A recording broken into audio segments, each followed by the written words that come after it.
हाय दोस्तों, कैसे आप लोग। और एक टॉपिक जो जिसमें हमेशा ही मुझे एक दर्द नज़र आता है, एक बेबसी नज़र आती है, एक आम आदमी की, एक मिडिल क्लास की, लोअर मिडिल क्लास की, गरीब आदमी की एक बेबसी होती है जब इंसान का अपना कोई बीमार होता है और सीरियस हो जाता है। और एक तो वो मेंटल ट्रॉमा होता है सीरियस होने का, अपने बेटे का, अपने भाई का, अपने माँ बाप का, और पैसा नहीं होता।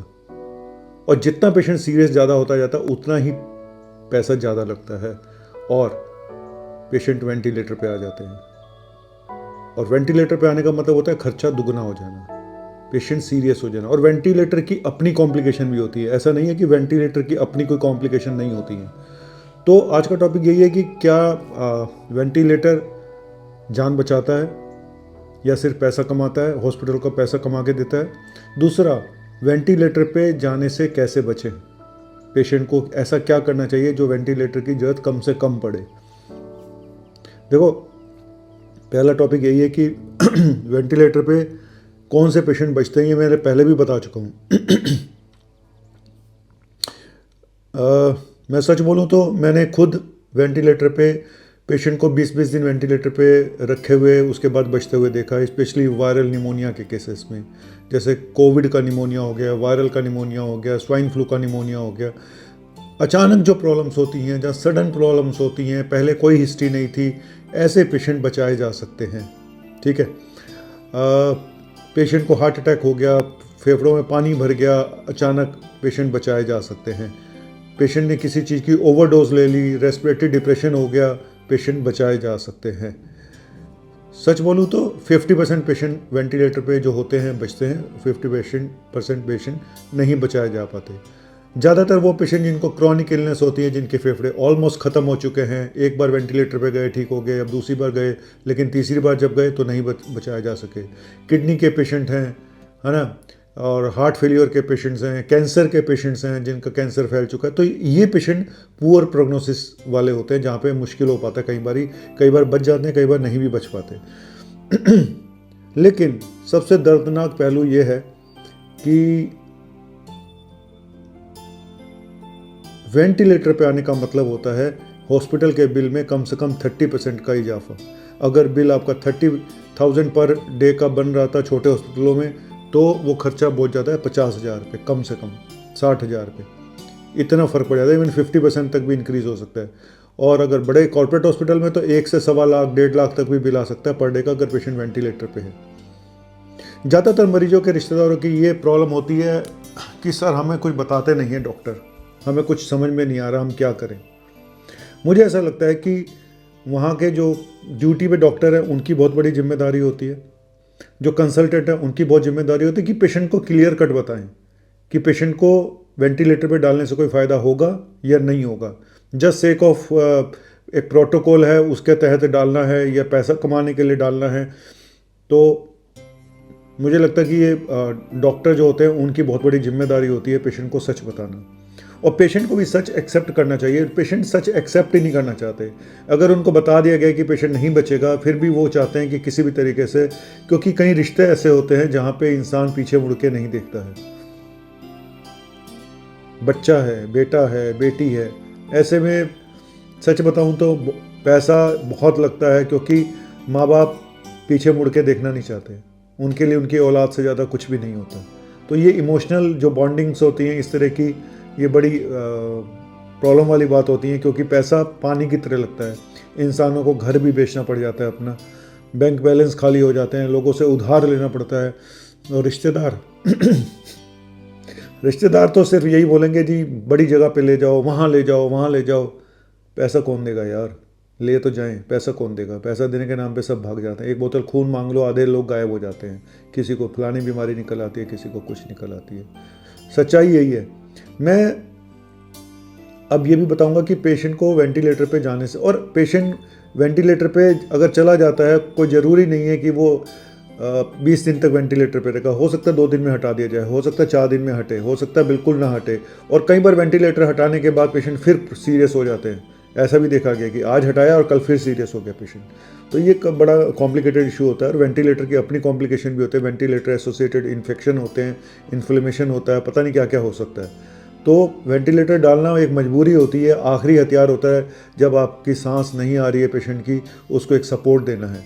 और वेंटिलेटर की सेटिंग से ही पता चलता है कि पेशेंट क्या अपनी सांस भी ले पा रहा है, नहीं ले पा रहा है, या सिर्फ पूरा का पूरा ही वेंटिलेटरी सपोर्ट पे है। तो यहाँ से भी पता चल जाता है कि पेशेंट कितना सीरियस है।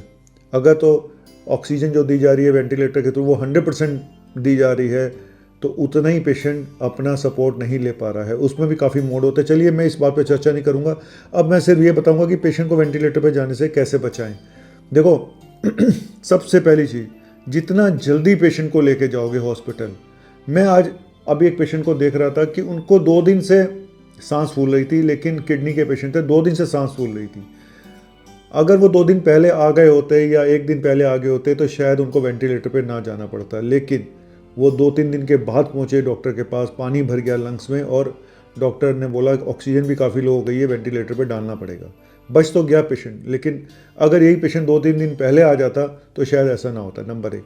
नंबर 2, अगर आपके पेशेंट की ब्रेन डेथ हो चुकी है, देखो मैं कड़वे शब्द बोल रहा हूँ, आपको इस बात को एक्सेप्ट करना चाहिए, और डेथ को एक्सेप्ट कर लेना कोई वो नहीं है, ये सच है, कड़वा सच है ये। क्या बताऊँ मैं। अगर पेशेंट की ब्रेन डेथ हो गई है तो उसको वेंटिलेटर पे रखने का कोई फ़ायदा नहीं है, बजाय उसको उसके ऑर्गन डोनेट कर दें तो ज़्यादा अच्छा होगा। लेकिन वेंटिलेटर पे ऐसे पेशेंट को रखने का कोई फ़ायदा नहीं होता जिसकी ब्रेन डेथ हो चुकी है। ठीक है, तो मेरे हिसाब से डॉक्टर को क्लियर कट गाइड करना चाहिए, और आपके बीच में एक फैमिली डॉक्टर ज़रूर होना चाहिए जो कि बीच में रहे, जो सारी चीज़ों को पता जिसको रहे, क्योंकि एक आम आदमी को बिल्कुल समझ नहीं आता और डॉक्टर भी कई बार क्लियर नहीं बताते हैं। वो ये बोलते हैं आज 1% का आराम है, कल 2% है। 1% 2% क्या होता है यार, कुछ नहीं होता। ये सब फालतू की बकवास है। 1% का, 2% का, 5% का, ये सब बेकार है या नहीं है। अगर होगा तो ढंग का होगा, सिग्निफिकेंट लाभ होगा। ये कह देना कि आज 1% का है, 2% का है, 19-20 का है, ये सब बेकार की बातें होती हैं। तो पेशेंट को बरगलाना नहीं चाहिए, सीधे सीधे बताओ भाई अभी पेशेंट सीरियस है, और हम नहीं कह सकते कि कितने दिन लगेंगे, 2 दिन लगेंगे, 4 दिन लगेंगे, 6 दिन लगेंगे, हम नहीं कह सकते। तो पेशेंट को, और दूसरा ये कि आपको अपना ये भी, अगर आपका पेशेंट प्राइवेट हॉस्पिटल में रोज़ का 1-1.5 लाख रुपए लग रहा है और आपके पास पैसे नहीं है, तो कोशिश करें उसको गवर्नमेंट हॉस्पिटल में शिफ्ट कराने की। अगर, लेकिन लोग कहते हैं जी हमें गवर्नमेंट हॉस्पिटल में विश्वास नहीं है, वहाँ सुविधाएं नहीं है, फलाना है ढिमका। तो हर चीज़ तो मिल नहीं सकती भाई। आपको पैसा भी नहीं है और आप लेके भी नहीं जाना चाहते पेशेंट को ना।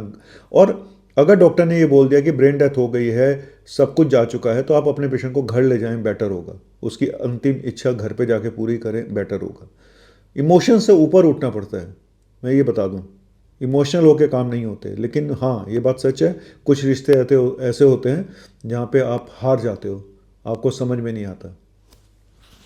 क्या बोलूँ मैं अभी।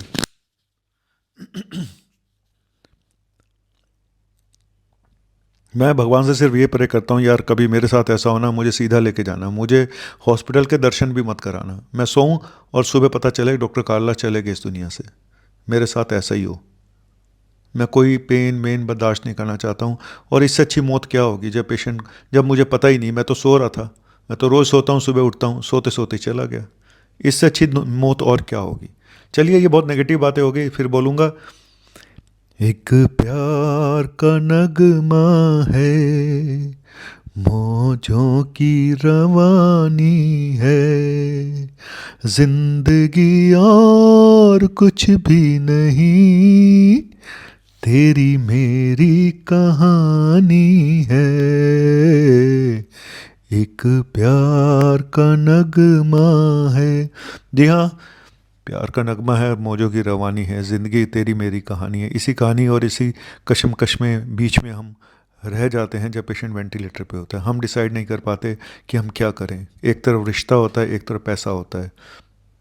मजबूरी इंसान को कहाँ से कहाँ ले जाती है। घर के घर बर्बाद हो जाते हैं, घर बिक जाते हैं, सोना बिक जाता है, बैंक बैलेंस खाली हो जाता है, लेकिन पेशेंट चले जाते हैं, वापस नहीं आ पाते। और अगर आ जाएं तो गनीमत समझिए कि आपने जो भी खोया वो वापस कभी ना कभी तो आ ही जाएगा। थैंक यू वेरी मच, शुक्रिया, बाय बाय।